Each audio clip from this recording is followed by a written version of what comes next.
The wind moved like a slow ghost through the trees, dry pine needles whispering secrets above the earth, snow falling soft as breath.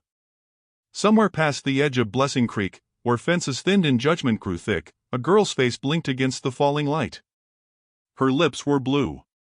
Her lashes, trembling frost. Only her head remained above ground. The dirt around her throat was packed hard and wet with melting snow. She didn't cry. Hallie Renfield had already done that last night when her father shoved her into the hole and called it justice. For what, she never asked. She'd learned long ago that no answer would spare her. He'd called her a curse. Said a woman who couldn't bring a child into the world had no right walking above it. Said burying her might make the Lord reconsider. She'd said nothing. She never did. Time had slowed to something inhuman, shivering daylight that moved across her cheeks while crows circled and townsfolk passed by with averted eyes. The preacher rode past on his bay gelding and didn't stop. The barkeep's wife had looked once, hand over her child's eyes. Even the sheriff muttered something about family matters and trotted on. Hallie thought of snowflakes once, how her mother used to say each one was different. She imagined they were all just the same now, blank, cruel, and falling. When the sound of hooves returned to the clearing, she no longer looked. She had given up the hope of being seen. But the horse stopped. Then another. And another. Footsteps. Not hurried. Not startled. Just slow. Heavy. Measured. "Papa," a child's voice whispered, soft and unsure. "There's a lady in the dirt." Hallie forced her eyes open. The light hurt now. She could make out shapes, 4 small ones, one towering. The giant knelt beside her. No guns drawn. No laughter. No shame. Just dark eyes and a leather glove brushing snow from her brow. He didn't ask what she was doing there. Didn't ask what she'd done. He said, "You still breathing?" She nodded, barely. He nodded too, once. Quietly. Then he took off his gloves and began to dig. She watched the dirt fly. His hands were strong, blistered and calloused, but moved with care, like he was uncovering something sacred. His coat, long and fur-lined, opened slightly as he worked, revealing a muscled chest marked with old scars and the stitched beadwork of his people. She wanted to say thank you. But her throat made only air. A little girl, maybe 6, sat beside her and offered a biscuit wrapped in cloth. "I'm Clover," she said gently. "You can have this. We already ate." Hallie looked at the child's eyes. Brown, warm, and round as winter walnuts. Not afraid. Not judgmental. Just offering. The dirt gave way an inch at a time. Her shoulder emerged. Then her arms. The sun dipped lower. The man didn't stop. He dug until the earth sighed loose from her ribs, until she fell into his arms like a bundle of roots and frost. He carried her gently, cradled like she might break if jostled. She felt the thrum of his chest against her ear. It was the first heartbeat she'd felt that didn't come from fear. The children followed, 2 boys, one with coal dark hair braided down his back, the other fairer and more curious. A second girl with a tooth missing held a wool blanket tight, dragging it behind her. No one from town stopped them. Not even when the man passed by the general store and met the shopkeeper's eye. The shopkeeper blinked, spat, and said, "You'll regret taking her. Some soil don't grow again." The man didn't reply. He just adjusted her weight in his arms and kept walking. They passed the church. The bell didn't ring. They passed the Renfield farm. Her father's mule stared through the fence. Amos Renfield himself was not there. Drunk or hiding, maybe both. Still no one stopped him. Hallie drifted in and out of blackness. When she woke again, she lay in a small wooden cabin where firelight touched every beam. A quilt covered her. The scent of pine smoke and bread filled the room. She turned her head. A pot simmered on the stove. Boots by the door. Tiny coats hung on wooden pegs. A child snored under the table wrapped in a buffalo hide. He was sitting nearby. The man. Sure off now, tending to a scar on his arm, humming something in a low voice, no words, just sound like a lullaby remembered from long ago. She tried to sit up and couldn't. He looked over but didn't rise. Just nodded once. You're safe. Cabin's warm. You'll stay till you're strong. Why? Her voice cracked like thin ice. He didn't answer directly. Just stirred the fire and said, "Ground's no place for someone who breathes." The next morning, he was gone before dawn. Left food by the bed. The children fed the fire. Giggled once or twice. Hallie ate with shaking hands. Then slept again. That night, she awoke with a cry buried again in her mind, snow on her lips, darkness pressing her throat. The door creaked open. The man stood there with a basket of firewood and a fox slung over his shoulder. She wept, quietly. Her shoulders shook. She hated herself for it. He walked past her. Placed the fox near the stove. Didn't speak. She whispered, "I'm broken." He paused. Then turned, voice low. "Only thing strong enough to be broken can survive being buried." Silence again. Then his hand, placing a tin cup of warm broth beside her. He didn't touch her. Just that. In that cabin nestled deep in the woods, Hallie felt the world tilt just a little. Not a new world. But a different one. One where a girl in the earth could be seen again. Heard. She drifted back to sleep under a quilt she hadn't sewn, with warmth she hadn't earned. And in the dark beyond the cabin walls, the snow began to fall softer, like it too was tired of judgment. Inside, a fire crackled steady. Children breathed deep in their sleep. And a man named Silas Red Elk sharpened a blade, not for war, but for skinning. Quiet hands. Quiet life. But in his eyes, when he looked her way again before turning in, there was something unreadable. Not pity. Not charity. Recognition. Of someone who had clawed up through cold, like he had. Hallie closed her eyes.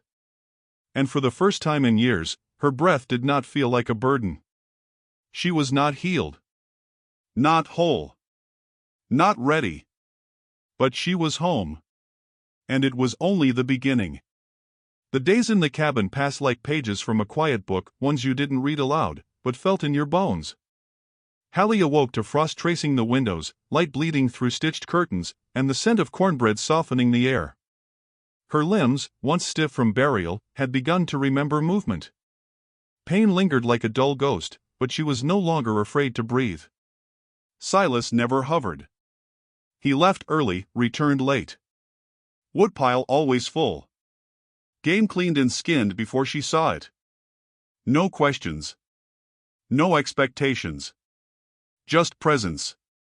He moved through the world like a man who'd lost something he didn't speak of.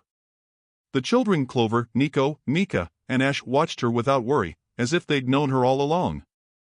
No pity, no whispers. Only little offerings, a drawing, a boiled egg, a red ribbon dropped on her pillow. Clover sat with her most often, small legs tucked under her like a fox cub. "You don't talk much," she'd chirp, "but that's all right. Papa says the quiet ones hear everything." Hallie nodded when she could. Her voice still cracked like an old kettle. She hated it.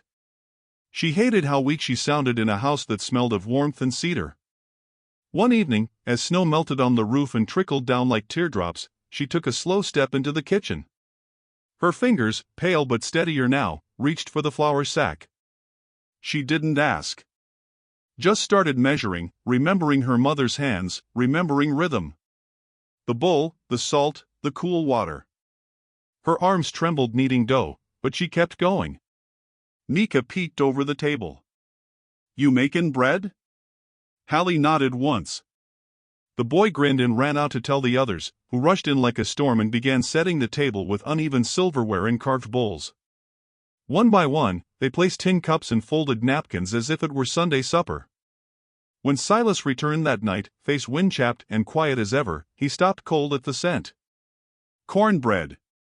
Fresh, golden, steam rising. Hallie didn't meet his eyes. She just placed the pan on the table and stepped back. It was a peace offering, not of words but of work. Bread, after all, had fed soldiers and mourners alike. He nodded, took his seat, bowed his head briefly, and broke the first piece without ceremony. Gave half to Ash. Ate the rest in silence. But when the meal was done, he stood, scraped his plate, and said only, "You're strong." Hallie felt that in her marrow more than she ever had a prayer. Later that night, she sat by the fire, threading old yarn into new mittens for Nico. Her hands were raw, but there was a steadiness now. A rhythm forming. Not just in action, but in living. The children began to open. Clover asked if Hallie liked foxes. Ash showed her how to skip stones when the snow thawed. Nico, who'd barely spoken to her, left a carved wooden sparrow at her bedside. Mika, boldest of the lot, told her everything, how Silas had lost his wife 2 winters back, how folks in town whispered about the half-blood house in the woods, and how none of that mattered, 'cause Papa don't hear nonsense, only people. But Hallie heard it. When Silas went into Blessing Creek for supplies, he came back quieter, heavier. The children didn't ask why. Hallie didn't either. But she knew. The town's judgment wore heavy as snowfall. And she, the girl who'd been buried, was now living under the roof of an Apache with 4 children and no ring. That kind of story sharpened tongues like whetstones. The next morning, she stepped out to help with chores. She wasn't asked, but her body needed the motion. Needed to be useful. Silas was chopping firewood. Shirt sleeves rolled. His broad arms moved with grace and power. Hallie picked up the axe without a word.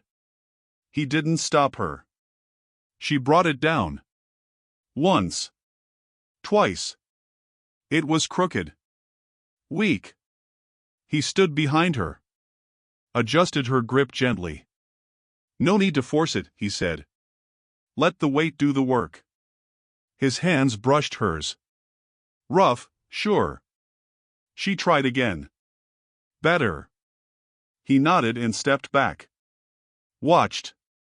They split 6 logs before dusk. No words. Just breath. Just rhythm. Just snow. Inside, they sat before the fire. The children asleep, curled like pups on quilts. Hallie stared into the flames, remembering the hole, the weight of dirt, the sound of her father's boots crunching away. She hadn't spoken his name since that night. Hadn't dared. But now, in the hush of kind firelight, she said softly, "He told me I was barren. That I'd curse any house I lived in. So he dug the earth and said it was the only cradle I'd earn." Silas didn't speak. Didn't look away. She added, "He made the hole a year ago. Said if I didn't prove myself by spring, he'd fill it." Silas stirred the fire with the iron rod. "You saved yourself," he said. "Not many do. Not when they're that far down. I didn't. You dug me out." He turned his gaze to hers. "Only because you hadn't stopped breathing." They sat in silence after that, the kind that wasn't empty but full of truth too heavy to carry in daylight. That night, she dreamed of hands, not her father's, but Silas's, pulling her from the ground. Not violently. Just with certainty. In the days that followed, she stayed. Not out of gratitude. Not out of fear. But because something inside her had begun to thaw, and she wanted to see what grew beneath the ice. She folded laundry with Clover. Learned Nico liked his eggs firm. Brushed Ash's hair as she hummed a tune no one remembered the words to. She watched Silas from the corner of her eye, how he tied his moccasins, how he carved the children's toys at night, how he looked out the window when he thought no one saw. One afternoon, while sweeping the porch, Hallie caught sight of a man on horseback watching the cabin from the ridge. Hat low, face unreadable. Town eyes. He didn't ride down. Just turned and vanished. But she felt it then that the world beyond these pines hadn't forgotten. That shame was still waiting, patient as wolves. That night, Silas brought her a small sack of sugar and said, "Heard you might like to bake again." She didn't ask how he knew. she just made the bread. This time with berries. This time without trembling. And when the children bit into the loaf and cried out in delight, Hallie smiled, just barely, but enough that Clover gasped and said, "See. I told you she had one." Silas didn't say anything. But she saw it, he noticed. The shift. The spark. The cabin was small, the world beyond harsh, but inside these walls, something had started to bloom, not loudly, not with fanfare, but with the quiet strength of bread rising slow beside a fire. And though she didn't know what was coming, Hallie began to believe she could face it. Because for the first time in her life, she wasn't waiting to be chosen. She was choosing to stay. The snow came heavier that week, falling like it meant to smother the world. The roof creaked beneath its weight. Trees bowed low in silence. But inside the cabin, laughter echoed, thin, fleeting, but real. Ash and Mika had made a game of tracing animal tracks in the frost that formed on the inside of the windows. Clover insisted on naming each one. "That's a snow fox," she said, pointing. "And that one's a wind bear." Hallie watched from the hearth, mending Nico's scarf with slow, steady stitches. Her fingers had grown stronger, steadier since Silas dug her out. And though the ache remained in her bones, a phantom memory of earth pressed against her throat, she'd learned to carry it quieter. Silas entered then, boots dripping meltwater, a rabbit hanging from each hand. He nodded once, and she returned it. That was how it was between them. Words were spare, but eyes carried weight. Small gestures stitched them closer each day. When she rose to help skin the game, she noticed it, his shoulder stiff, his breathing shallow. A wound? No. It wasn't flesh, but something deeper. A tension. A burden that moved behind his ribs. "Something happened?" she asked, surprising herself with the forwardness. He paused, then said, "The storekeep asked where my guest went. Said I should watch for trouble. Town's been talking." Her breath caught, and for a moment the room felt too small. "They think you kidnapped me," she whispered. He shrugged, but it wasn't apathy. It was armor. "They think what they're told. That I took advantage. That I'm not the kind who saves." Hallie gripped the edge of the table. "I'll speak up. I'll go to town." He shook his head. "You don't owe them. You're safe here." "But you aren't," she said quietly. That night, the quiet between them was heavier than the snow on the roof. The children slept curled together on the floor near the fire, and Hallie lingered by the window, staring at the blank white sky. Somewhere beneath that cold, the land still breathed. And maybe she did too. She touched the frost-rimmed glass and whispered, "They buried me because I couldn't make life. But I was never dead." Silas stirred from the shadows. She hadn't known he was still awake. "You don't have to tell me," he said softly. "I need to." She turned, the fire warming one half of her face, leaving the other in shadow. "My mother died birthing my brother. He lived 2 days. My father, he wasn't always cruel, but after that, something snapped. He called me a cursed womb. Said I owed the family a legacy." Silas didn't move. Just listened. His stillness made her brave. "He paid for herbs. Midwives. Had me examined like livestock. Every year that passed without a child, he got worse. He'd pray with a Bible in one hand and a bottle in the other. One night, he dug a hole and said if the ground could grow crops, maybe it could grow a daughter that mattered." Her voice cracked, but she kept going. "I said nothing. Let him shovel. I knelt. Got in. I think, part of me believed it too. That maybe I was broken enough to deserve it." Silas stood then. Not fast. Not slow. Just deliberately. "You don't ever say that again." She looked up at him, startled. He stepped closer. "Broken is what they call things they're afraid to understand." Hallie blinked hard, but the tears came anyway. She felt the heat of them on her cheeks, and the shame that followed. "I don't know what I am anymore," she whispered. "You're someone who came back from the dirt," he said. That's more than most. She nodded, and for the first time, the nod wasn't to please anyone, but to accept something. To own it. The next morning, the town's opinion arrived wrapped in waxed paper. A note. Pinned to their barn door with a nail. Return what ain't yours. Or face the law. No name. No signature. Silas read it, crumpled it, and tossed it in the fire.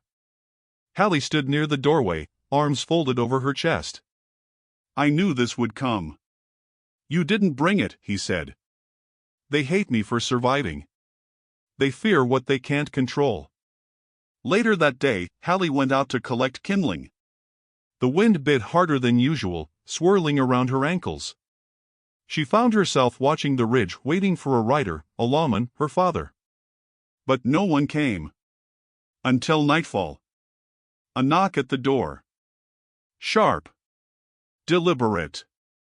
Silas opened it.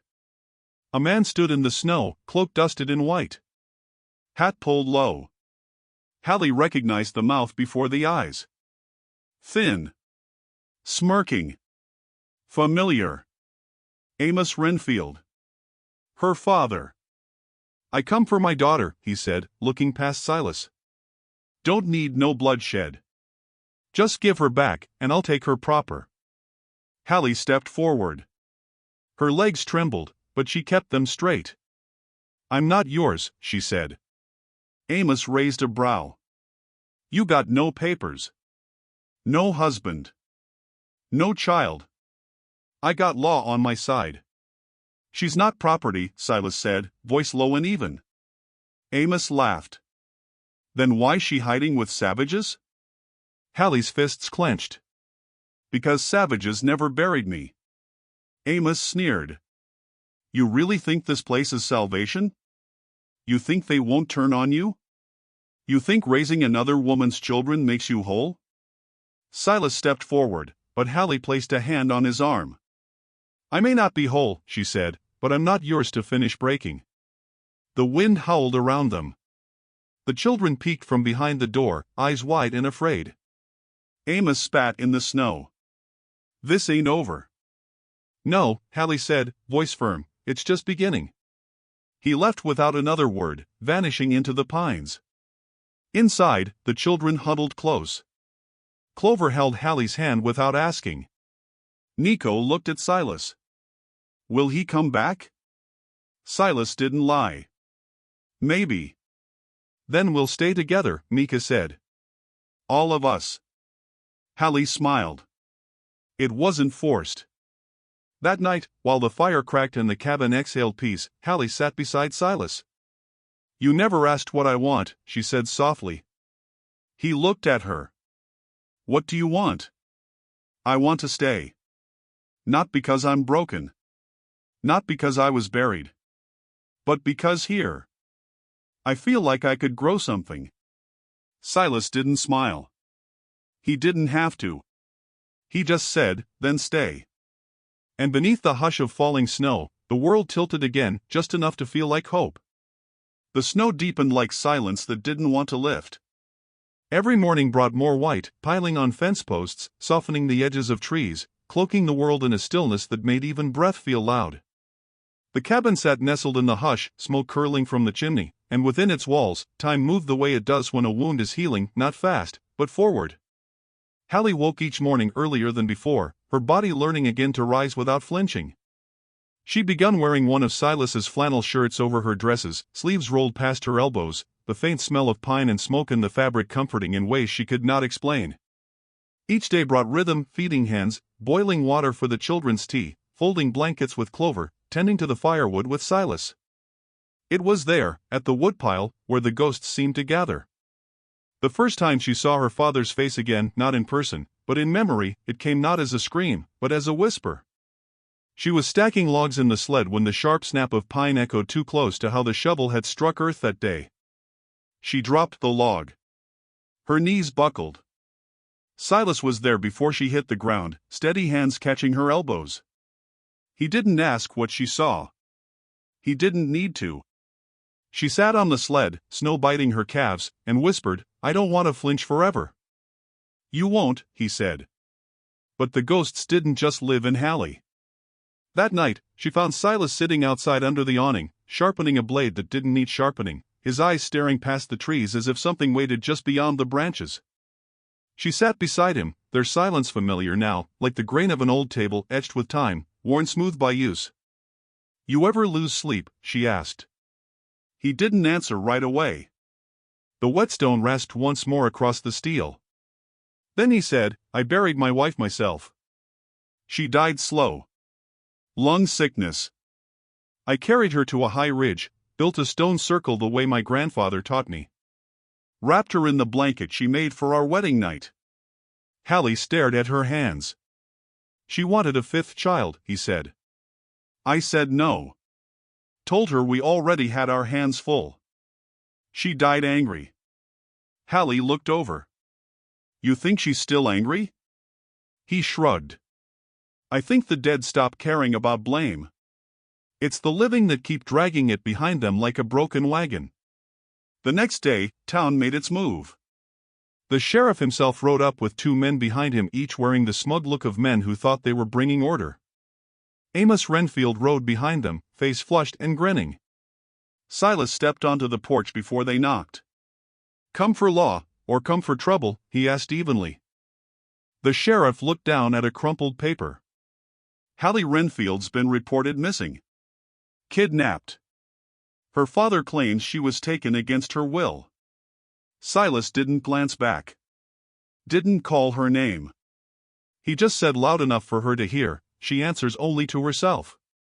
Hallie stepped out on her own. Hair pinned back, dress clean, hands calm. I'm not missing, she said. I left. I stayed. I dug myself out, and she gestured to Amos, was the one who buried me. The sheriff shifted, uncomfortable. One of the men behind him muttered something under his breath. Amos's face turned red. She's confused, Amos barked. Been out in the cold too long. Mixed up in savage ways.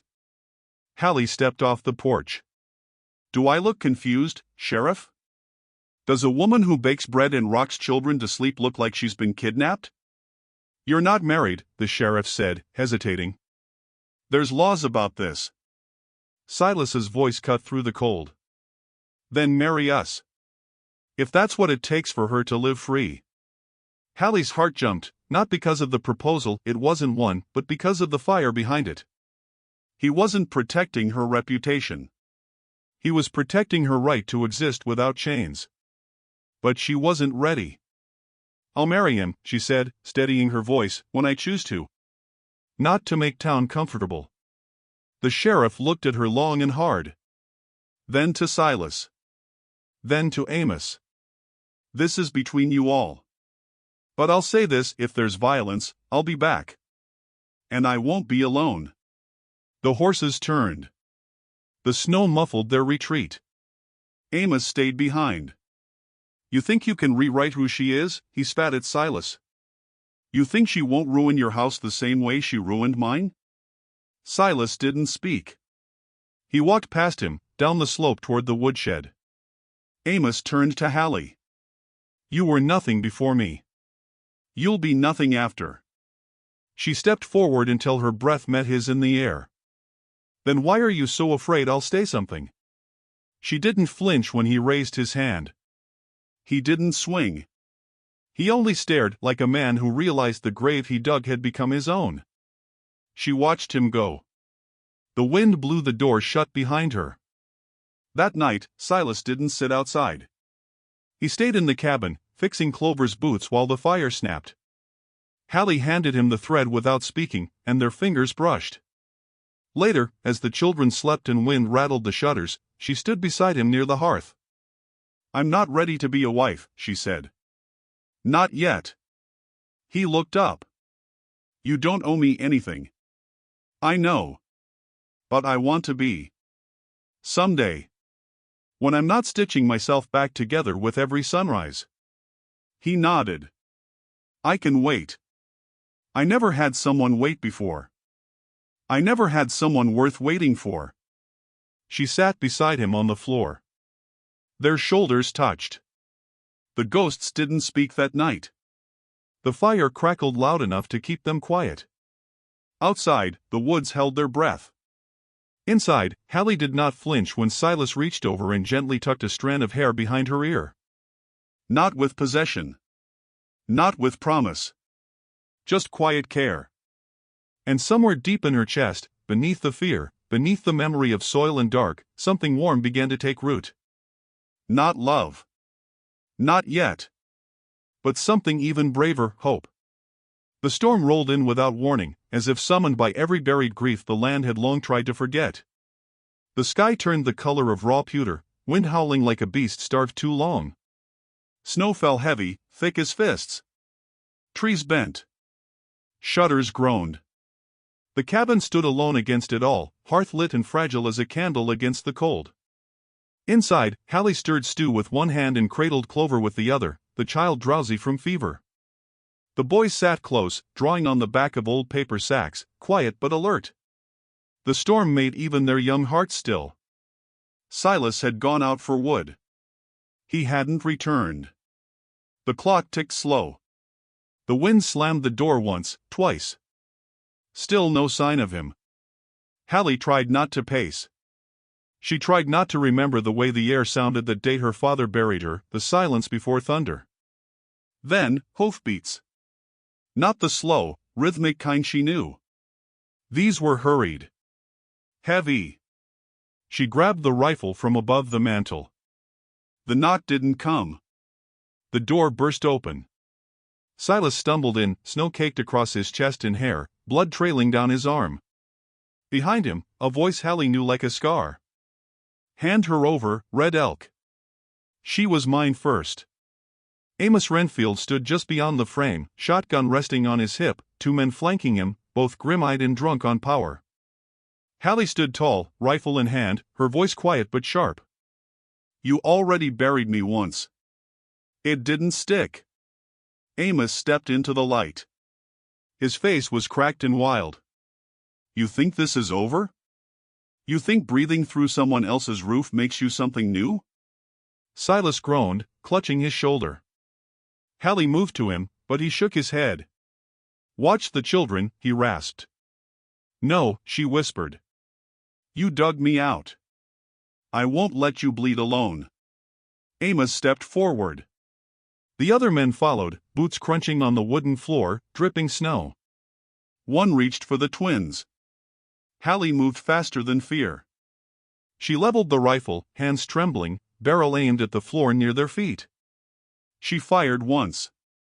The sound cracked through the cabin like a broken bone. The shot struck the plank beside Amos's boot. Everyone froze. I won't shoot to scare next time, she said, voice trembling but true. One of the men backed up a step. Amos sneered. You won't do it. You're weak. Always been.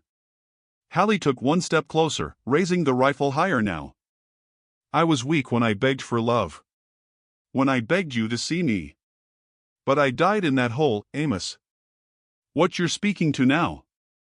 That's someone reborn. Silas staggered up beside her, knife in hand, blood soaking his side. Leave now, he said, low and thunderous. Or we bury you. The man on Amos's right turned and ran. The other hesitated. But Amos, eyes burning with old hate, lifted his shotgun. Hallie didn't blink. She pulled the trigger. The rifle bucked hard. Her shoulders screamed. Amos was thrown back by the force, not from a bullet, but from the shock of it missing his heart by inches and splitting the wall behind him. He hit the snow. Silas charged, knife drawn, but Hallie grabbed his wrist. Don't, she said. The old her would have begged Amos to leave. The buried girl might have wept. But now, she stood above him. You can crawl back to town and tell them whatever story makes you feel bigger, she said. But you'll know the truth. You tried to kill your daughter, and she outlived you. You tried to erase her, and she made a family from firewood and strangers. Amos didn't speak. He pulled himself up, bloody snow on his coat, rage dulling into something small, something pitiful. He limped away, snow swallowing his steps. Inside, the cabin pulsed with the scent of gunpowder and pine. Silas collapsed against the wall, breath shallow. Hallie rushed to him, dropping the rifle, unbuttoning his shirt, pressing cloth to the wound.